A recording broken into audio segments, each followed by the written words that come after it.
I grabbed him by the collar and asked him, what in the F are you telling these other little dudes about me? What up, peoples? Alfre YAYEGO. Now I want you guys to pay really close attention because I'm about to say something of much importance. Misunderstandings. No, it's not a beauty pageant like Miss Universe or Miss World. Miss Natural.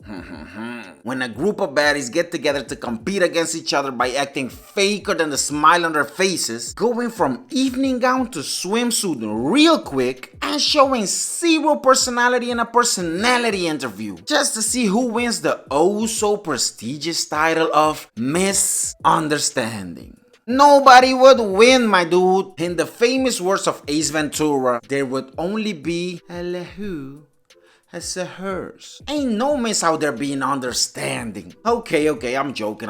Of course, there's a lot of misses out there being the most super duper people. Yeah. Me personally, I hate misunderstandings, my dude. They only lead to arguments, fights, and lost friendships. But to be honest, this only really happens with people that are freaking stubborn as a mule. And I'm not talking about the Clint Eastwood movie. And with people whose head could win a bodybuilding competition, my dude. Because of them being so headstrong. I mean, is it so difficult for a person to ask another person, excuse me, my good dude, but I didn't really understand the meaning of the words that came out of your mouth, cause I'm a dumbass. So would you be so kind as to explain whatever it is that you is trying to make me stand under, and go very slowly, as you must not forget that I'm a dumbass. I mean, is that so hard? Misunderstandings are a huge reason why I hate texting, my dude. Cause when people read a text, they always interpret the text in their own freaking way. Let me explain. Let's say you're texting with this really banging big booty baddie, and I mean she's woo, yeah. Then yeah. What was I saying? And she texted you something about something, and you naturally reply with, okay, fine. After she read this, now it all depends on how high her level of cuckoo-ness is. If the level is as high as Snoop or Wiz, you effed up, my dude. Cause then she could be on the other side of the text gearing up for war. Cause she knows she's gonna read your text like, okay, fine. What the F does he mean fine? I mean, does he even care? Do I even matter to him? Is he trying to brush me off or something? I bet he's with another baddie. Well then, F him. I'm gonna see what my side dude is doing and show him what's fine. Damn.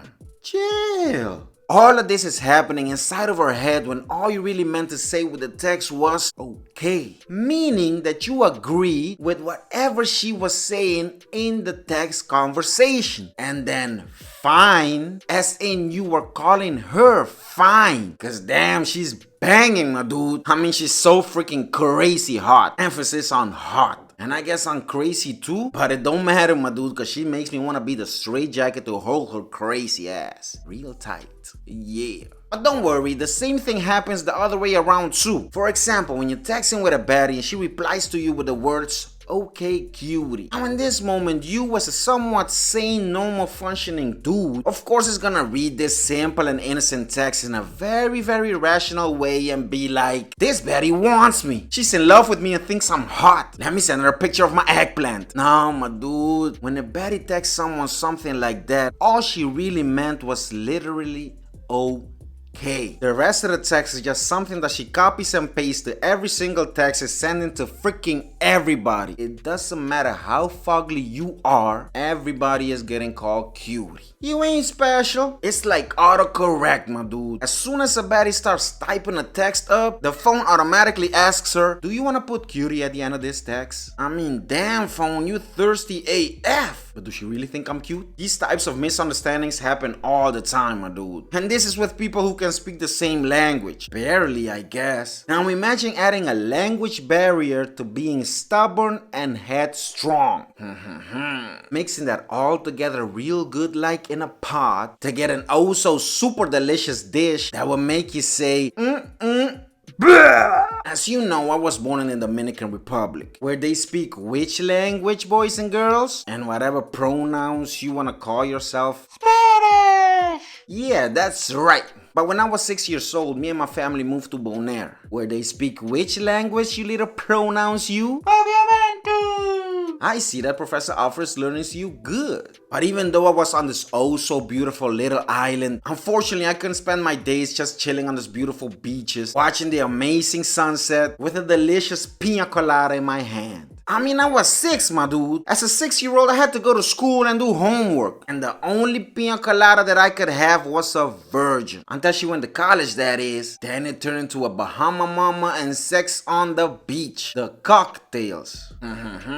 Which are drinks. What were y'all thinking about? Get your minds out the gutter, you naughty, naughty people, you. I went to elementary school in Bonaire. What is really cool about the schools there is that they're not inside this one big building, all closed up. All the classrooms of the school just surround the schoolyard. So when you stepped out of the classroom, immediately you were outside on the schoolyard, which is freaking great. Especially if you're a little kid. And all the schools have these little benches right outside of the classroom door. Every kid hated that little bench. Because if you misbehaved during recess or something, the teacher would send you to sit on the little bench, where you could see the whole schoolyard and all your friends just running around and playing, but you couldn't join them. The torture! On my very first day of school in Bonaire, I found myself sitting on this little bench. But don't worry, not for being punished or anything. At least not this time. But later in the school year, me and that little bench got to know each other really well. Too well, if you ask me. But on this day, I was sitting on the little bench because my mom was inside the classroom talking to my soon-to-be new teacher. My mom was probably telling her all about her lovely son. And probably giving her the cheat codes to defeat my game when my boss level switches to hard mode.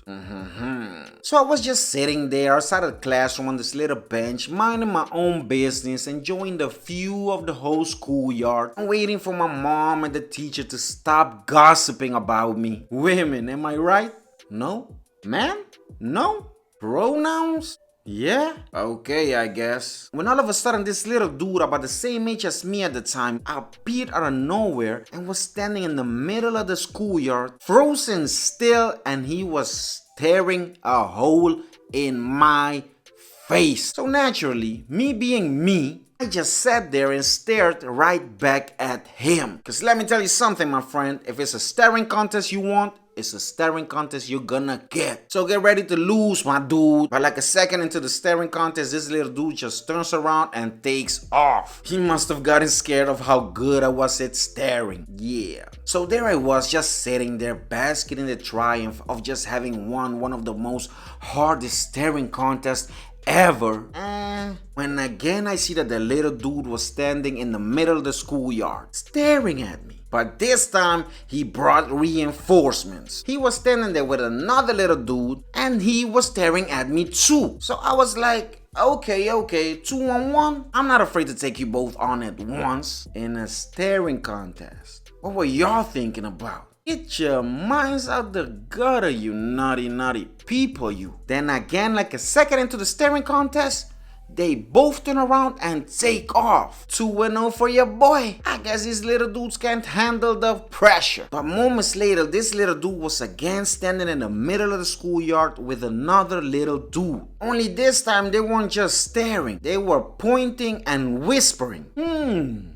At this point, I started to wonder, did my wins mean nothing? I went from feeling like a big lion in a jungle to a little pussy cat. This little dude kept doing the same thing over and over again. Taking off and coming back with another little dude. Pointing at me, whispering, taking off again, coming back with another little dude, and repeating the cycle. Now, I don't really like the staring and the pointing, but I was getting really freaking curious about what this little dude was telling every other little dude that he brought to stare at me. After this kept happening for a while, I did like Popeye and said, "That's all I can stand, I can't stand no more." A sentence also spoken by all your favorite XXX stars after a good day's work.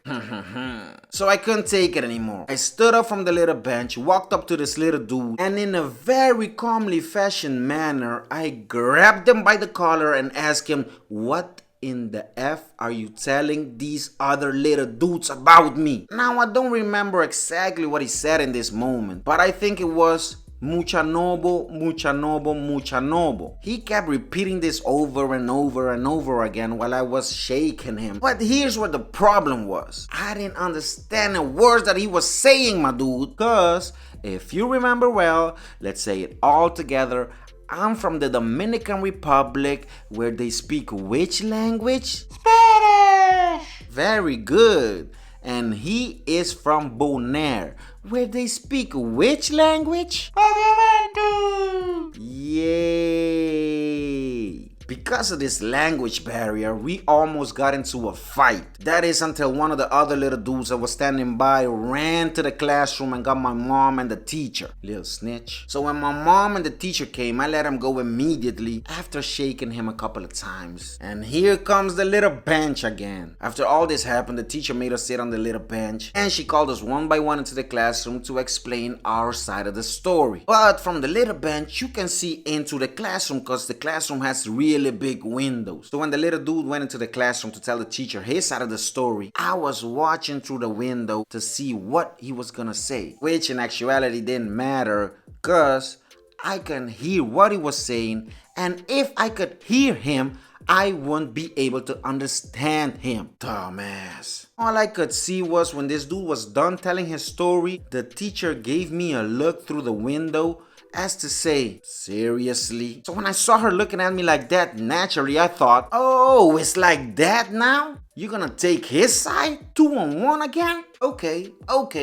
I see how it is. And the teacher called me into the classroom and it was my turn to tell my side of the story. But before I got started to tell the teacher how this little dude provoked me and I was sitting innocently on this little bench minding my own business and he just had to poke the lion, she just asked me one question. Alfre, do you know what mucha nobo means? And I said, of course.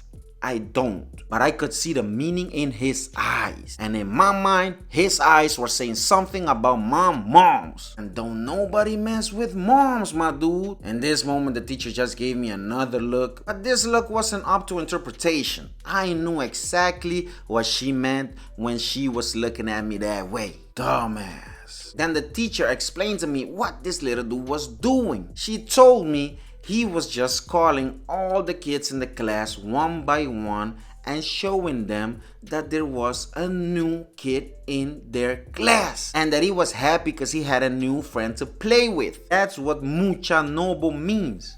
New kid. Mucha kid, nobo, new. Dumbass.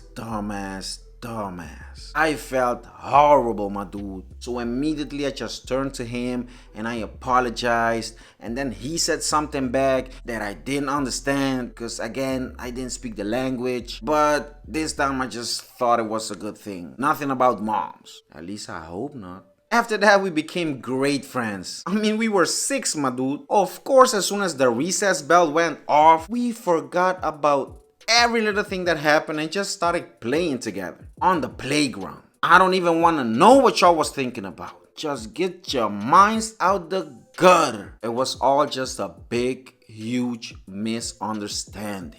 But you guys don't gotta worry about all that. Ain't no misunderstandings over here. So just come back to the channel, watch all the videos, comment on them. Don't forget to like, share them with everybody. Remember to subscribe, and I'll see you guys in the next one.